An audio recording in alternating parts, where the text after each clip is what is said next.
verso de 38 ao verso 42. Capítulo 19 do Evangelho de João. Nós vamos ler verso 38 ao verso 42. Irmãos, em pé, para nós lermos esse texto da palavra de Deus. A palavra de Deus diz: depois disto, José de Arimateia era discípulo de Jesus, ainda que ocultamente, pelo receio que tinha dos judeus, rogou a Pilato que lhe permitisse tirar o corpo de Jesus. Pilato não permitiu. Então foi José de Arimateia e retirou o corpo de Jesus. Também Nicodemos, aquele que anteriormente viera ter com Jesus à noite, foi levando cerca de 100 libras de um composto de mirra e aloés. Tomaram, pois, o corpo de Jesus e o envolveram em lençóis, com os aromas, como é de uso entre os judeus, na preparação para o sepulcro. No lugar onde Jesus fora crucificado, havia um jardim, e neste um sepulcro novo, o qual ninguém tinha sido ainda posto. Ali, pois, por causa da preparação dos judeus, e por estar perto, depositaram o corpo de Jesus. Os irmãos nos guiam na oração. Nosso grande Deus, nos alegramos muito no Senhor, porque o Senhor é o Deus que opera as maravilhas. O Senhor é o Deus que manifesta nesta terra com um poder extraordinário. E a maior demonstração deste poder foi quando o Senhor ressuscitou o teu filho dentre os mortos. Jesus ressurgiu. Jesus está vivo pelo poder do Senhor. Está vivo para continuar sendo nosso Salvador. Está vivo para continuar cumprindo todas as suas promessas. Está vivo para retornar com o poder um dia dessa terra. Está vivo para vir buscar a igreja. Deus, nós agradecemos muito pela morte, pelo sepultamento e pela ressurreição de Jesus, seu Filho. Jesus foi o maior presente dado a nós, porque que seria de nós sem Ele, sem essa salvação tão preciosa que o Senhor nos dá através dele. Por isso, nosso Deus, te louvamos, te adoramos, te bendizemos, te somos muito gratos. Porque o Senhor tem feito maravilhas em nosso favor. Abençoe-nos nesta noite, dando a cada coração aqui, Deus, que for necessário. Abençoando cada vida, cada alma, enriquecendo com a tua palavra. Que possamos sair alegres daqui, por ter ouvido mais uma vez a palavra do Senhor, que é poderosa para consolar, para trazer alegria. Em nome de Jesus. Amém. O texto que nós lemos, ele fala sobre o sepultamento de Jesus. Todos nós temos participado, com certeza, várias vezes de sepultamento.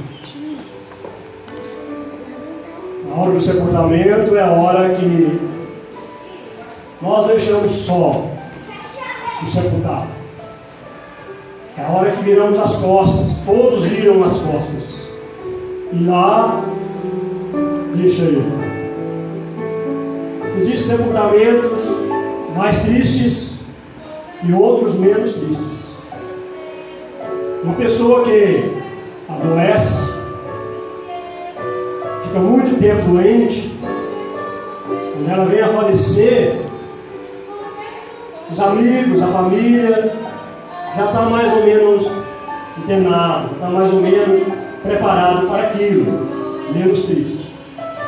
O Senhor Jesus não. O Senhor Jesus estava com toda a força. E o texto fala sobre o seu sepultamento. Também, o sepultamento menos triste daquela pessoa que já cumpriu os anos, pessoa já idosa, própria família, a própria pessoa já fica assim, sabendo que está chegando o seu momento. Esse sepultamento também é menos triste. Mas Jesus tinha 33 anos quando ele foi morto e foi sepultado. 33 anos, menino, garoto, né? Eu olho para o Marquinhos, para o Léo, são garotos, tem mais de 33, né? Tem mais de 33 anos. Não tenho nenhum aqui com 33 anos. Quase todos de vocês que eu acho novos já são, que eu acho novos, tem mais de 33 anos. Agora, Jesus com 33 anos foi levado para o túmulo. Triste. Também, aquela pessoa que não soube viver, aquela pessoa que foi filho mau, esposo mau, uma pessoa má, quando essa pessoa morre, seu sepultamento é menos triste. Mas Jesus, ele não teve tempo para cuidar de si, cuidando dos outros. Deu a sua vida pelos outros. E o texto fala sobre o seu sepultamento. E quando, meus amados, nós consideramos o sepultamento de Jesus, nós olhamos aqui para as primeiras expressões do texto lido. Depois disto, José de Arimateia, que era discípulo de Jesus, ainda que em oculto. Depois disto. Depois de quê? Depois da morte de Jesus. Então esse texto e o nosso propósito nessa noite, ao falarmos sobre o sepultamento de Jesus, é mostrar para os irmãos que, de acordo com as Escrituras, o Senhor Jesus teve uma morte programada pelo Pai. Uma morte programada pelo Pai. O hino que nós cantamos, um deles diz: deixou o esplendor de sua glória, sabendo o quê? Sabendo o destino aqui. E é isso. Jesus sabia por que ele viria ao mundo. Quando ele conversou com Pedro, ele disse assim: é necessário eu ir para Jerusalém e ali ser morto, ser sepultado, mas eu ressuscitarei no terceiro dia. Pedro disse: Senhor, de maneira nenhuma acontece isso contigo. Jesus disse: arreda Satanás, porque eu tenho que beber o cálice que está preparado para eu beber. Então Jesus sabia claramente. No jardim do Getsêmani, ele sentia angústia daquilo que ele haveria de passar, daquilo que ele haveria de receber, que era a morte. Então ele chamou seus discípulos e os deixou a uma distância e ajoelhou, dizendo: Pai, se for possível, passa de mim este cálice. Que cálice era esse? Era a morte na cruz. Mas ele dizia: contudo, não faça a minha vontade, mas faça a tua. Jesus sabia que ele tinha uma morte que o Pai havia programado e que era para ele aquela morte. Jesus foi preso à noite, mas antes da sua prisão, ele falou para os seus discípulos: aí vem vindo o poder das trevas.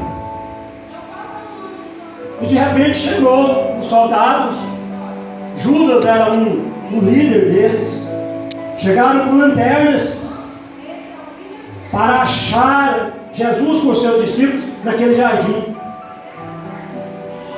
E quando os soldados chegaram na procura de Jesus, quando encontrou os discípulos com Jesus, Jesus falou: a que buscais? O que vocês vieram fazer? Eles disseram: nós viemos buscar Jesus, chamado Cristo. Então sou eu que Deus for. Pode me levar. Deixa esses outros seguir seus caminhos. Pode me levar. Os soldados caíram por terra. E Jesus perguntou de novo: vocês iam fazer o quê? Nós íamos buscar o Cristo. Ei, eu, pode me levar. Jesus estava resoluto. Jesus estava firme diante da vontade do Pai. Pedro puxou da espada, cortou a orelha de um deles. Chato. Pescador mais bom de espada. Pescador mais sabia usar a arma. Jesus tomou a orelha daquele rapaz, colocou no lugar e disse: Pedro, não faças isso, porque quem ferre com o ferro será ferido. E daí eles levaram Jesus primeiro para ser interrogado pelas autoridades judaicas. Era a Suprema Corte dos judeus, que era chamado Sinédrio. Jesus foi levado para esse Sinédrio, que era composto de 71 pessoas. O sumo sacerdote era o presidente. E ali Jesus foi interrogado pelo Sinédrio. E Jesus não teve muita explicação para dar para o Sinédrio. Não porque ele não tivesse explicação, porque não era da sua vontade dar explicação para aquelas autoridades. Ele sabia o que haveria de se dar com ele. Ele não queria explicar nada. E o Sinédrio então, por inveja, diz a Bíblia, decidiu condenar Jesus à morte. Mas o Sinédrio não podia executar Jesus. E então o Sinédrio mandou Jesus para Pilatos. E Pilatos, recebendo Jesus, ele interrogou ao Sinédrio: o que vocês querem que eu faça com esse homem? Eles disseram: nós queremos que o Senhor condene a morte desse homem. Pilatos falou: vocês mesmos podem executá-lo. Aí o Sinédrio disse: não, a nossa lei não permite nós matar ninguém. Pilatos então começou a interrogar a Jesus. Jesus não estava preocupado em dar para Pilatos qualquer explicação da sua vida. Não que Jesus não tivesse explicação, é porque se Jesus fosse dar explicação para Pilatos, Jesus estaria abrindo portas para sair do caminho que Deus havia programado para ele. E Pilatos insistiu com Jesus, dizendo: você não me responde nada? Você não sabe que eu tenho autoridade para te soltar e autoridade para te crucificar? Jesus disse: nenhuma autoridade você teria sobre mim, se do céu não te fosse dado. Pilatos então ficou com as mãos atadas. Via que não havia crime em Jesus. Via que Jesus não merecia ser crucificado.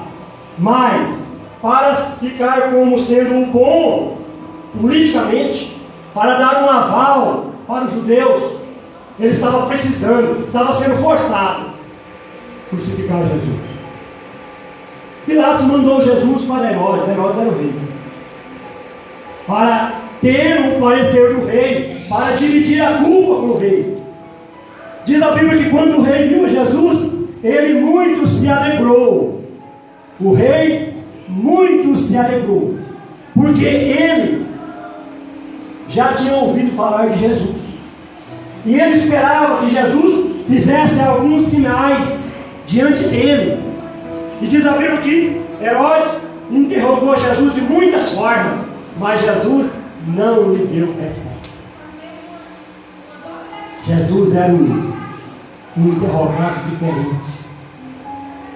Ele não estava aí para explicar aos homens a sua missão. Ele não estava aí a prestar conta para os homens da sua missão.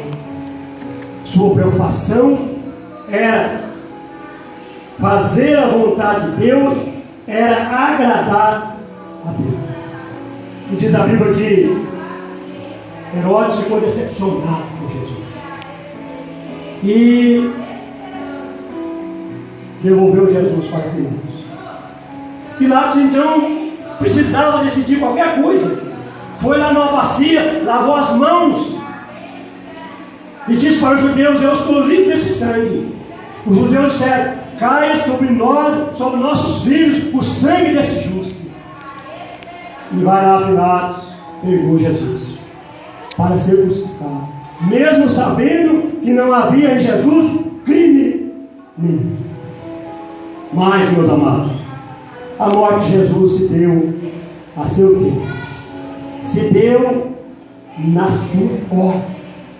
Houve um momento quando Jesus disse: tenho sede. Pegaram um vinagre e deram para Jesus na cruz. Jesus então disse: está consumado.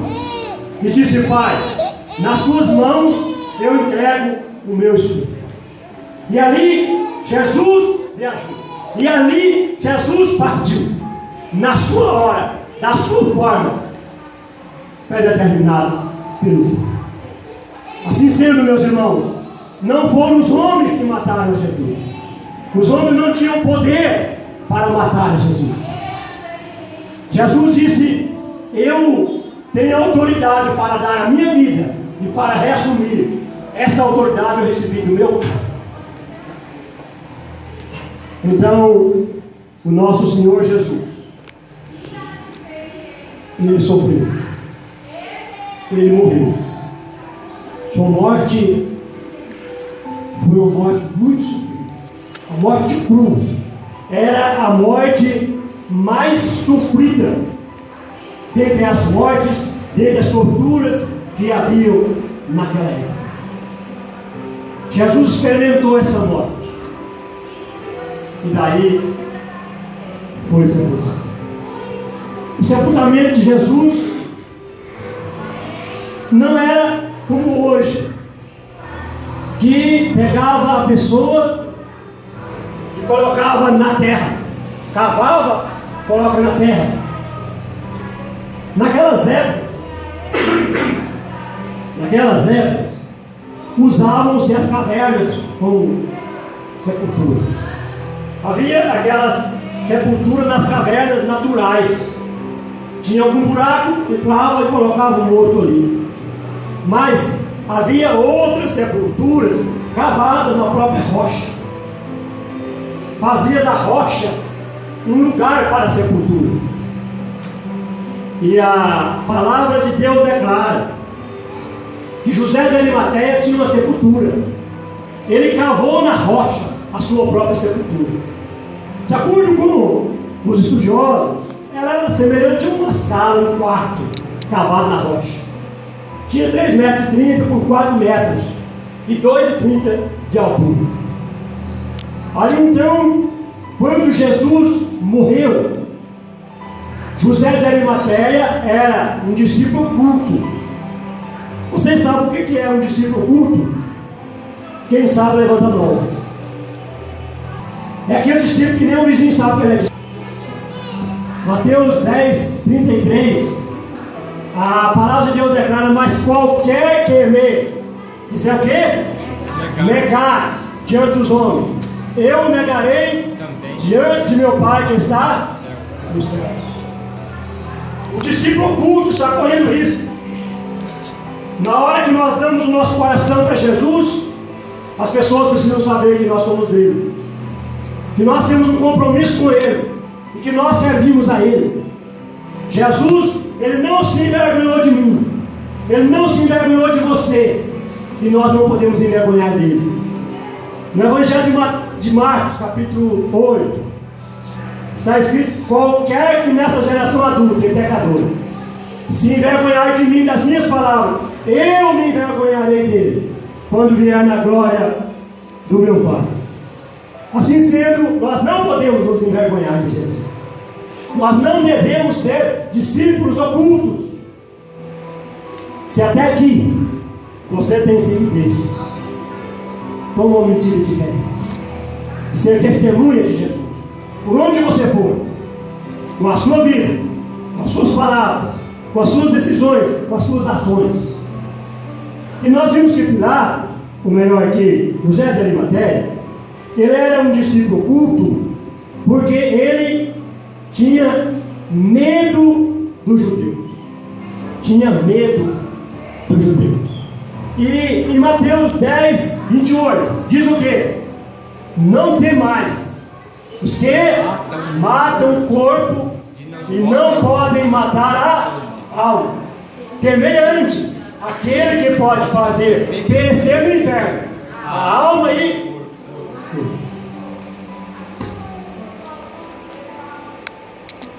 José de Arimateia temia os judeus.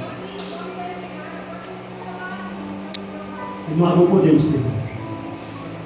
Nós temos que temer aquele que depois de matar o corpo pode lançar no inferno. Quem disse isso é Jesus Cristo, o meu Senhor, o teu Senhor, o nosso Senhor. Todos ouviram, diga amém. Amém. Todos vão praticar, diga amém. Amém.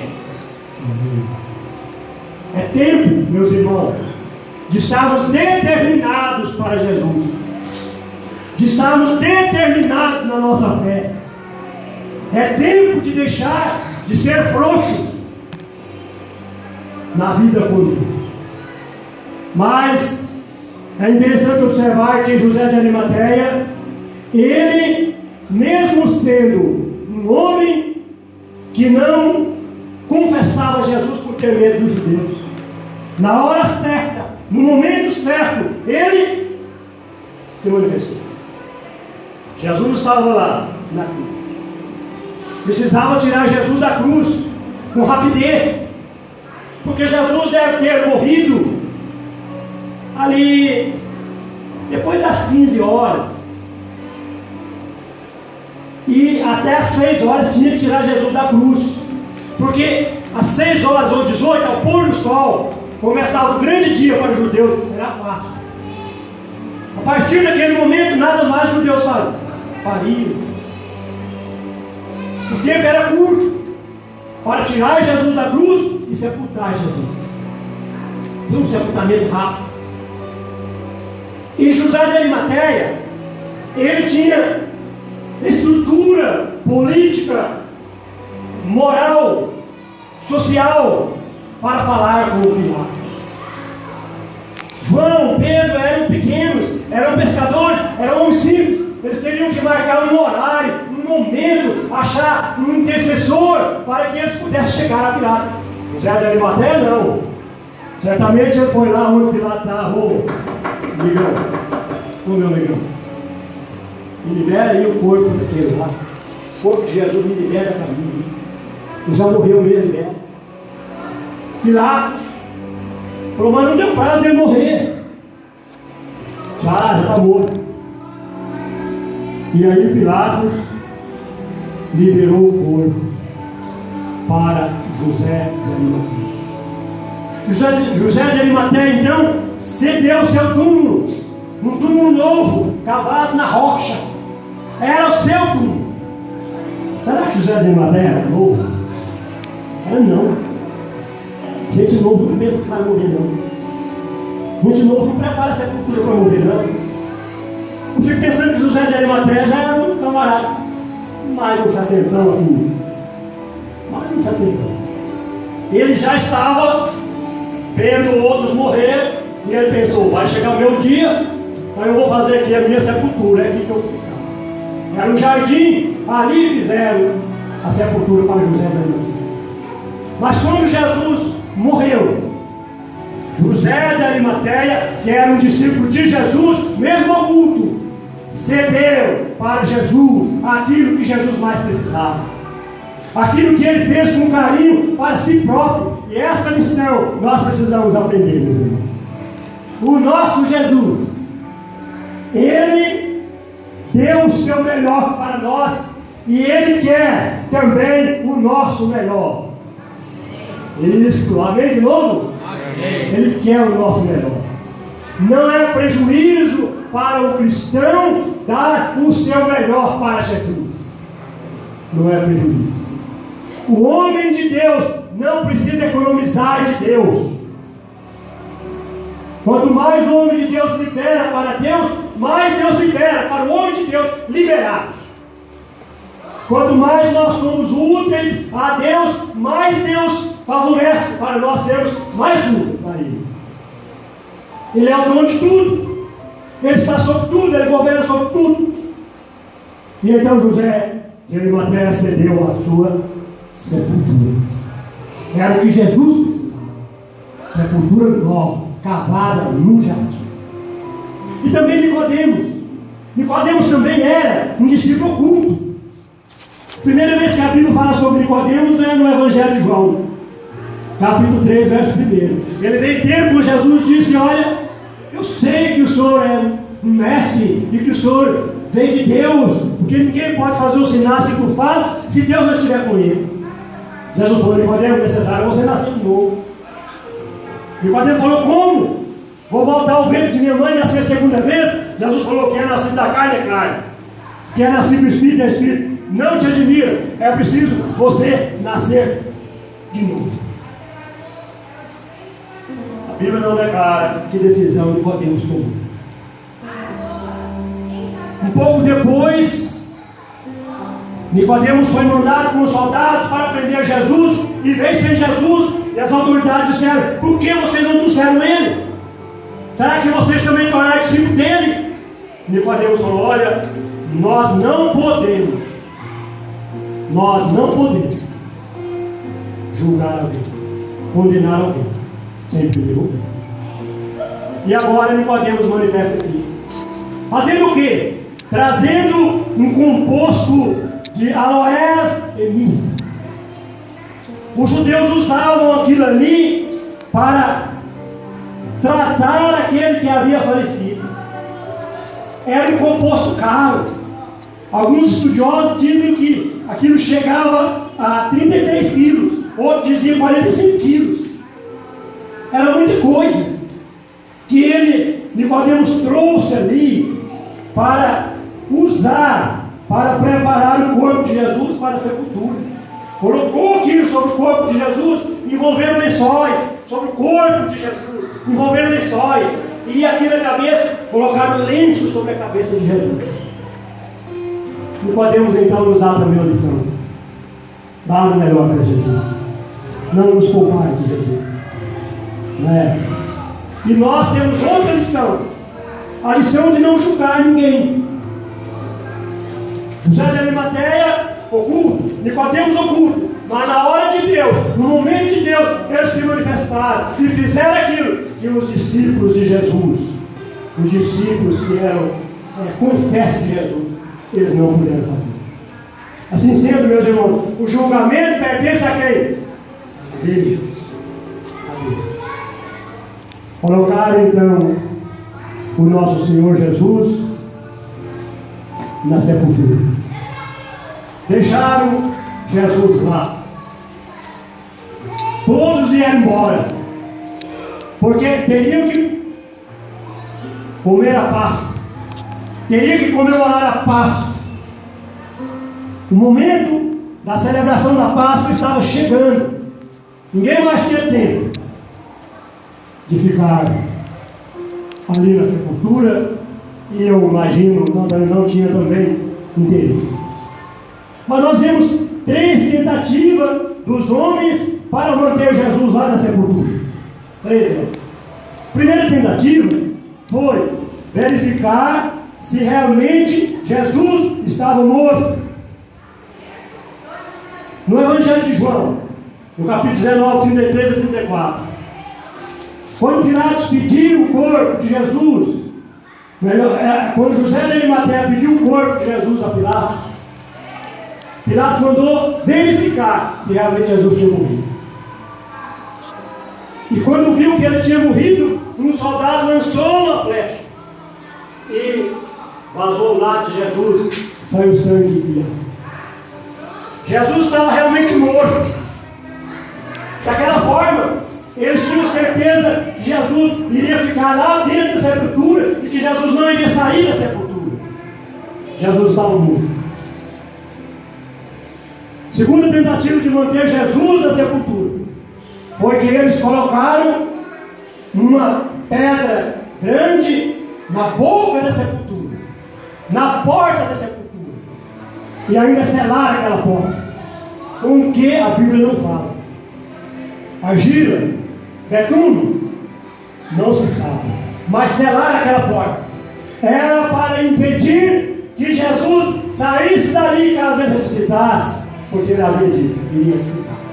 E era para impedir que alguém entrasse ali para tirá-lo dali. E a terceira tentativa para manter Jesus na sepultura foram os guardas. Colocaram guardas para guardar o túmulo de Jesus. Eu imagino que o único túmulo que teve pessoas guardando foi o de Jesus. Os guardas ficaram guardando Jesus. Por quê? Porque Jesus havia dito que haveria de ressuscitar. Então os guardas ficaram ali à posta. Eu creio que de 4 em 4 horas saía 2, chegavam 2. Ou mais até. A Bíblia não fala quanto, mas guardas. Para impedir Jesus. Mas, meus irmãos, essa tentativa de manter Jesus na sepultura foi frustrada, e eu digo graças a Deus. Amém. Glória a Deus, porque foi frustrada. Verso de número 1 do capítulo 20. No primeiro dia da semana, Maria Madalena foi ao sepulcro de madrugada, sendo ainda escuro, e viu que a pedra estava revolvida. O sábado passou. Domingo, que na época não se chamava domingo, o primeiro dia, porque o sábado se chamava o sétimo. Então, no primeiro dia da semana, Maria Madalena levantou de madrugada. O sono não a impediu de ir à sepultura. Os trabalhos não a impediu de ir à sepultura. E quando ela chegou ali, a pedra estava revolvida. Jesus não estava mais lá dentro. Graças a Deus. Jesus havia saído. E quando ela olhou, examinou, e viu que Jesus não estava ali, estavam lençóis, os lençóis estavam lá, o lenço que estivera sobre a cabeça de Jesus estava do lado. Ela voltou correndo e foi anunciar a Pedro. Chegou para Pedro e João e falou: olha, tiraram do sepulcro meu Senhor, e eu não sei onde puseram. Pedro e João correram, entraram na sepultura, e diz a Bíblia que aí eles creram. Creram em quê? Creram na ressurreição de Jesus. Eles creram na ressurreição de Jesus. E Pedro foi embora, mas João, o homem é assim, né? Cuidado, foi embora. Mas Maria Madalena ficou ali. Se você ler o capítulo 20, Maria Madalena ficou ali chorando, questionando na porta do túmulo, insistindo na porta do túmulo. E de repente ela olhou, tinha 2 anos. E os anjos disseram: nós sabemos que você veio aqui para buscar, para ver Jesus, o Cristo. Ele não está aqui, mas ele ressuscitou. E ela não foi embora não, continuou ali chorando, insistindo. Quando ela olhou para trás, ela viu uma pessoa. Ela olhou assim, pensou que fosse o jardineiro. Falou: olha, Senhor, se tu tiraste Jesus daqui, diz-me onde o Senhor pôs, porque eu quero levá-lo para mim. E daí Jesus disse: Maria. Quando Jesus disse Maria, aí ela conheceu que era Jesus. Ela disse: Rabone, que quer ser mestre. E correu para abraçar com Jesus. Amados, Jesus está vivo. Glória a Deus. Jesus está vivo. A palavra de Deus declara que de fato Cristo ressuscitou dentre os mortos e foi sendo as primícias dos que dormem. Porque assim como a morte veio por um homem, que homem é esse? Adão. Assim como a morte veio por Adão, também por um homem veio a ressurreição dos mortos. Que homem é esse? Jesus Cristo. Porque assim como todos morrem em É Adão. Assim também, todos serão vivificados em Cristo. Glória a Deus. Jesus está vivo. E Ele veio para trazer vida. E Ele veio para desfazer as obras que Adão fez no pecado. O homem Adão está morto, sem esperança. Mas em Cristo o homem recebe vida. E recebe vida para sempre. E recebe vida eterna. Maior necessidade da pessoa é receber Cristo, é ter Cristo, é conhecer Cristo na sua vida. Esse Cristo que morreu, esse Cristo que foi sepultado, esse Cristo que ressuscitou, está sentado à direita de Deus. 1 Epístola aos Coríntios, capítulo 15, verso 3 e 4. A palavra de Deus declara da seguinte maneira: porque primeiramente vos entreguei o que também recebi, que Cristo morreu pelos nossos pecados, segundo e que foi sepultado e ressuscitou ao terceiro dia, segundo as Escrituras. Cristo morreu, Cristo morreu, Cristo foi sepultado, Cristo ressuscitou. Foi disso que nós falamos. E tudo isso aconteceu pelos nossos pecados. Glória a Deus.